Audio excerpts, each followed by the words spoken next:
सबसे पहले बड़ी खबर दें आपको। वज़ीर आज़म शहबाज शरीफ की ज़ेर सदारत इत्तेहादी जमातों के कायदीन का इजलास हुआ है, जिसमें यह फैसला किया गया है कि तहरीक इंसाफ के साथ मुज़ाकरात करने की कोशिश की जाएगी। वज़ीर आज़म शहबाज शरीफ की ज़ेर सदारत इत्तेहादी जमातों के कायदीन के इजलास में यह फैसला हुआ है कि पाकिस्तान तहरीक इंसाफ के साथ मुज़ाकरात करने की कोशिश की जाएगी। इसकी तफसील जानते हैं। नुमाइंदा जियो न्यूज़ अयाज अकबरी सुज़ई ने हमें ज्वाइन किया। अयाज, हुकूमती इत्तेहाद ने इलेक्शन और पाकिस्तान तहरीक इंसाफ से मुज़ाकरात के लिए अब क्या हिकमत अमली बनाई है? देखिए, ये एक बहुत अहम इजलास था क्योंकि सुप्रीम कोर्ट ने भी डेडलाइन दे रखी थी और तहरीक इंसाफ के साथ बातचीत के हवाले से भी एक कोशिश की जानी थी। इस हवाले से आज एक बड़ी बैठक हुई है जिसमें सबसे पहले तो ये फैसला हुआ है कि तहरीक इंसाफ के साथ जो है वो मुज़ाकरात की कोशिश की जाएगी और उसके लिए पार्लियामेंट्री फोरम जो है उसको, पार्लियामेंट्री कमेटी का फोरम जो है उसको इस्तेमाल किया जाएगा। ये इजलास में फैसला हुआ है। यानी तहरीक इंसाफ के साथ हुकूमत या इत्तेहादी जमातों ने जो भी मुज़ाकरात करने हैं वो पार्लियामेंट की कमेटी करेगी। कोई इंडिविजुअल कैपेसिटी में किसी किस्म के मुज़ाकरात नहीं होंगे कि या किसी अलग जमात के साथ। दूसरी जो बड़ा फैसला हुआ है कि सुप्रीम कोर्ट के हवाले से इत्तेहादी जमातों का फैसला हुआ है कि सुप्रीम कोर्ट का जो काम है वो आईन और कानून के मुताबिक सिर्फ फैसले करना है, सालसी कराना नहीं है। और ये भी कहा गया है कि सालसी का जो किरदार है या बातचीत का जो फोरम होगा किसी भी सियासी जमात का, वो पार्लियामेंट है और पार्लियामेंट में ही जो है वो ये काम हो सकता है और पार्लियामेंट अपना काम बखूबी कर सकती है। ये भी फैसला हुआ है। इलेक्शन एक साथ होने हैं, अलग अलग होने हैं, कब होने हैं, कैसे होने हैं, ये काम भी पार्लियामेंट का है और लिहाजा पार्लियामेंट ही इसका फैसला करेगी। इसके साथ साथ ये भी कहा गया है कि किसी की जिद और अनाव ख्वाहिशात के मुताबिक जो है वो फैसले नहीं हो सकते। फंड्स के इजरा के हवाले से जो सुप्रीम कोर्ट ने फैसला दे रखा था कि फौरी तौर पे जो है वो फंड्स जारी किए जाएं, इस हवाले से फैसला होगा कि उस हवाले से क्लियरली पार्लियामेंट अपना फैसला दे चुकी है क्योंकि इस वक्त हुकूमत के पास जो है वो फंड्स अवेलेबल नहीं है। लिहाजा पार्लियामेंट का जो फैसला है वो मुकद्दम है, सबको इसका एहतराम करना है और इस हवाले से उन्होंने कहा है कि इस पे हम बिल्कुल मुत्तफिक हैं कि सुप्रीम कोर्ट का जो जजमेंट है उस हवाले से जो पार्लियामेंट अपना फैसला दे चुकी है उस पर अमल दरामद किया जाए। अब इसमें यही ब्रेक थ्रू है कि बज़ाहिर जो है वो इत्तेहादी जमातों के इजलास में फैसला हो गया है कि बिल्कुल इत्तेहादी जमात जो है वो मुज़ाकरात के लिए अपनी कोशिश जारी रखने चाहती है और इस हवाले से वो पार्लियामेंट की जो कमेटी यकीनन इंतहाई अहम ये ब्रेक थ्रू है। लेकिन अयाज, एक JUI का भी इजलास तलब किया गया है, उससे मुतालिक क्या इंफॉर्मेशन है? मौलाना फजल रहमान का क्या इस पर मौक़िफ़ सामने आया है?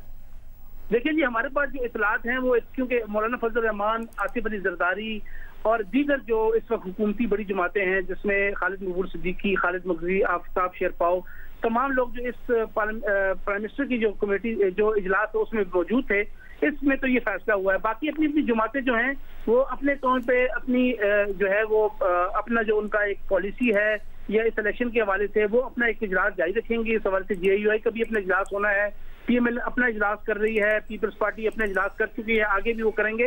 लिहाजा इस वक्त जो एक पॉलिसी स्टेटमेंट आई है हुकूमत की जानब से, क्योंकि हुकूमत सिर्फ एक जमात की नहीं है, इसमें कई जमातें हैं, वहाँ से पॉलिसी स्टेटमेंट ये आ गई है कि सुप्रीम कोर्ट को भी जो है वो ये बताया जाएगा कि जी क्योंकि सुप्रीम कोर्ट का काम जो है वो सिर्फ आइन और कानून के मुताबिक फैसले करना है। सालसी की जो एक परसेप्शन चल रहा था कि सुप्रीम कोर्ट ये चाहती है कि जमातें आपस में बैठ के फैसला करे, वो डायरेक्शन इससे ये अखज़ किया जा सकता है कि सुप्रीम कोर्ट नहीं दे सकती। सुप्रीम कोर्ट ने सिर्फ जो आइन और कानून के मुताबिक जो फैसला बनता है वो फैसला दे और अगर किसी ने कोई सालसी का किरदार अदा करना है, किसी से बातचीत करनी है, वो सिर्फ पार्लियामेंट का फोरम है। इसमें ये इत्तेफाक किया गया है और ये भी कहा गया कि पार्लियामेंट का फोरम सुप्रीम है क्योंकि कानून साजी यहाँ पर होती है। लिहाजा ये जो काम करेगी उसी को मुकद्दम समझा जाए और इसी के फैसलों को जो है वो माना जाए। अच्छा अयाज, ये भी कहेगा इजलास में कानूनी टीम ने सुप्रीम कोर्ट के इलेक्शन फंड्स के लिए डेडलाइन से मुतालिक जो ब्रीफिंग दी है उससे मुतालिक क्या इंफॉर्मेशन है आपके पास? जी बिल्कुल, इसके वजीर कानून सेनेटर आजम नजीर तारड़ थे, अटारनी जनरल पाकिस्तान और दीगर जो कानूनी टीम थी उन्होंने ब्रीफिंग भी दी है और तमाम उन पहलुओं का जायजा भी लिया गया कि सुप्रीम कोर्ट ने जो डायरेक्शन दी है उस हवाले से हमें फंड अगर देने हैं तो किस तरीके से देने हैं, हमारे पास मौजूद भी है या नहीं है, उसके क्या आगे से कानूनी पहलू होंगे, वो तमाम डिटेल जो है वो ब्रीफिंग के बाद ही ये फैसला आया है कि क्योंकि पार्लियामेंट फंड्स के इजरा के हवाले से अपना फैसला दे चुकी है तो कानूनी टीम ने सिर्फ कानूनी पहलुओं पर ब्रीफिंग दी है। बाकी इत्तेहादी जमातों ने ये कहा कि उस हवाले से पार्लियामेंट में एक करारदाद भी पास हुई और पार्लियामेंट अपना फैसला भी दे चुकी है के फंड्स हमने इजरा क्यों नहीं कर रहे, उनकी क्या वजूहात है, वो फैसला भी को कहते हैं कि उसी पे इंटैक्ट रहेगा और जो पार्लियामेंट ने फैसला किया है हम उसी को तस्लीम करते हैं। अच्छा अयाज, जिस तरह आपने बताया एक अहम फैसला किया गया है कि तहरीक इंसाफ के साथ मुज़ाकरात करने की अब कोशिश की जाएगी, क्या अब कोई कमेटी बनाई जाएगी, मुज़ाकराती कमेटी होगी जो सबसे पहले PTI से राब्ता करेगी? जी बिल्कुल, इस हवाले से कहा गया क्योंकि जैसे अभी पहले भी हमने आपको बताया कि पार्लियामेंट के हवाले से उन्होंने कहा कि पार्लियामेंट ही ये फोरम है जहाँ पे आप सालसी के किरदार भी अदा कर सकते हैं बातचीत, इसलिए पार्लियामेंट की ही कमेटी होगी, पार्लिमानी ही लोग होंगे जो पार्लियामेंट के रुकन हैं, उनकी कमेटी बनाई जाएगी जिसमें गालिबन तमाम हुकूमती जमातों के जो होंगे जितने भी सीनियर लोग हैं उनको शामिल किया जाएगा। उसके बाद वो फॉर्मली जो है वो तहरीक इंसाफ को पेशकश करेगी कि अगर आपने मुज़ाकरात करने हैं तो आप इस कमेटी के साथ मुज़ाकरात कर सकते हैं।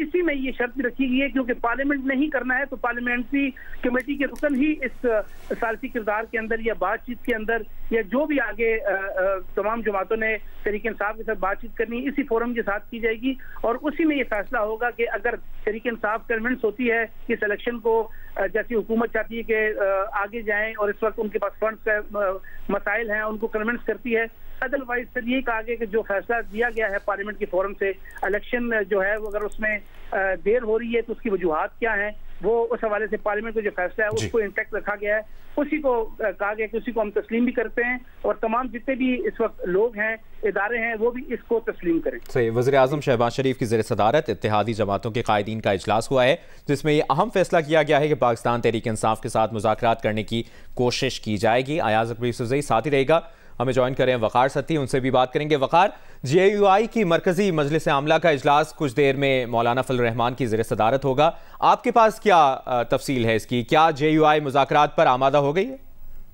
देखिए, इसके ऊपर मौलाना फजल रहमान अपनी जो मजलिस आमला है उसको एतमाद में लेंगे, जबकि इजलास में सुप्रीम कोर्ट के जो वो सियासी मुज़ाकरात के फैसला है उसका जायजा लिया जाएगा और इजलास में सुप्रीम कोर्ट के फैसले की रोशनी में आइंदा की हिकमत अमली पर वो किया जाएगा। और ये जो मरकजी मजलिस आमला के अरकान का इजलास है वो 1 से 2 दिन तक जारी रहने का अमकान है और JUI इस हवाले से ठोस हिकमत अमली मुरतब करने जा रही है। जी, और सुप्रीम कोर्ट के फैसले की रोशनी में आइंदा की हिकमत अमली पर भी गौर किया जाएगा इसी इजलास में? एग्जैक्टली बिल्कुल, सुप्रीम कोर्ट का जो फैसला है इसके हवाले से मुशावरत की जाएगी और हिकमत अमली जो है मुरतब की जाएगी। सही। और वकार, क्या ये कह सकते हैं कि वज़ीर-ए-आज़म शहबाज शरीफ मौलाना फजल रहमान को मुज़ाकरात के लिए कायल नहीं कर सके? देखिए, इसके बारे में कुछ कहना कबल वक्त होगा क्योंकि इतना ये इत्तेहादी वो हुकूमत है उसमें और मुख्तलिफ जमातें हैं, उनके नजरियात वो मुख्तलिफ है और इशूज के ऊपर उनकी आरा भी मुख्तलिफ होती है, लेकिन ये मुमकिन नहीं है कि एक बंदा जो है वो दूसरी तरफ चला जाए। मुशावरत होती है और उसके बाद एक दूसरे को कायल करने की कोशिश वो की जा रही हो जाती है और तवक्को ये है कि जो भी फैसला होगा वो JUI समेत तमाम इत्तेहादी जो है वो मुश्तरका तौर पर करेंगे। सही। यही सवाल अयाज आपसे, आपके ज़राए क्या बता रहे हैं?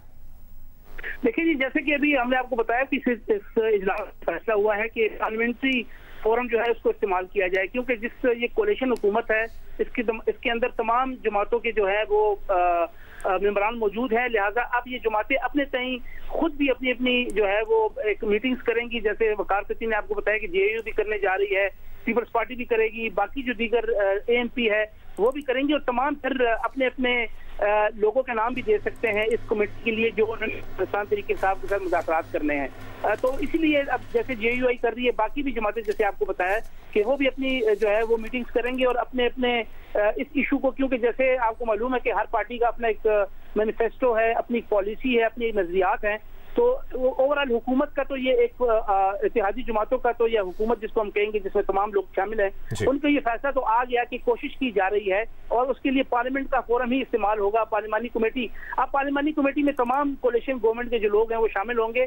अब वो अपनी अपनी पार्टियां अपनी मीटिंग्स करेंगी और फिर अपने मेंबरान को जो है वो नॉमिनेट करेंगी कि किन किन लोगों ने इस पार्लिमानी कमेटी का हिस्सा बनना है और फिर क्या पॉलिसी होगी। वो जमातों से भी तो मैंडेट उन्होंने लेना है क्योंकि हुकूमत ने तो फैसला दिया और अगली हिकमत अमली का ऐलान किया जाएगा। मुशावरत की जा रही है इत्तेहादी जमातों के कायदीन का। अब तक जो अहम डेवलपमेंट है, इजलास हुआ है और उसमें फैसला किया गया है कि तहरीक इंसाफ के साथ मुज़ाकरात करने की कोशिश की जाएगी।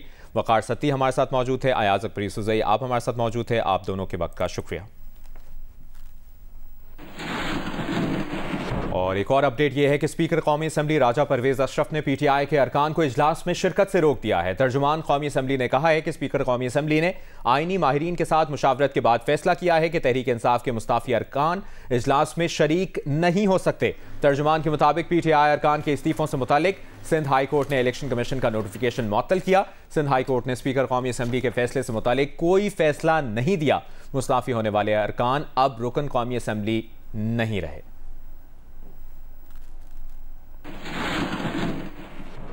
तहरीक इंसाफ ने पंजाब असम्बली के इलेक्शन के लिए 21 उम्मीदवारों से टिकट वापस ले लिया है। पीटीआई के सेक्रेटरी जनरल असद उमर के मुताबिक 30 में से 21 नशिस्तों पर दूसरे उम्मीदवारों को टिकट जारी कर दिए गए हैं, जबकि 9 टिकट्स उन नशिस्तों पर जारी किए गए हैं जहां पहले टिकट जारी नहीं किए गए थे। इमरान खान ने एहतजाज और शिकायत के बाद टिकटों की तकसीम पर नजरसानी का ऐलान किया था।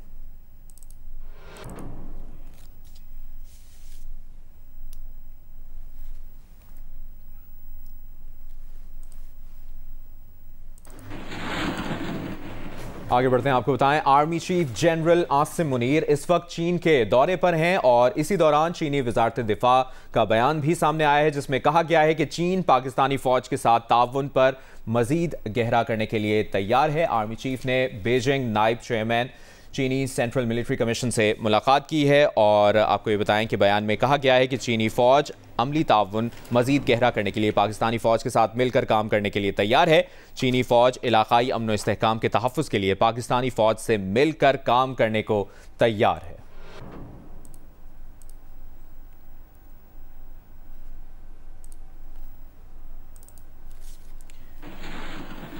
एक और अहम खबर आपसे शेयर करें, खैबर पख्तूनख्वा की ज़िला खैबर की वादी तीरा में सिक्योरिटी फोर्सेस और दहशतगर्दों के दरमियान फायरिंग का तबादला हुआ है जिसमें 2 दहशतगर्द हलाक और 4 जख्मी हुए हैं। ISPR के मुताबिक शदीद फायरिंग के तबादले में 2 सिपाहियों ने बहादुरी से लड़ते हुए जाम शहादत नोश किया। शोहदा में सिपाही वक़ास अली शाह और सिपाही बासित अली शामिल हैं। हलाक दहशतगर्दों से असलहा और गोला बारूद भी बरामद कर लिया गया है।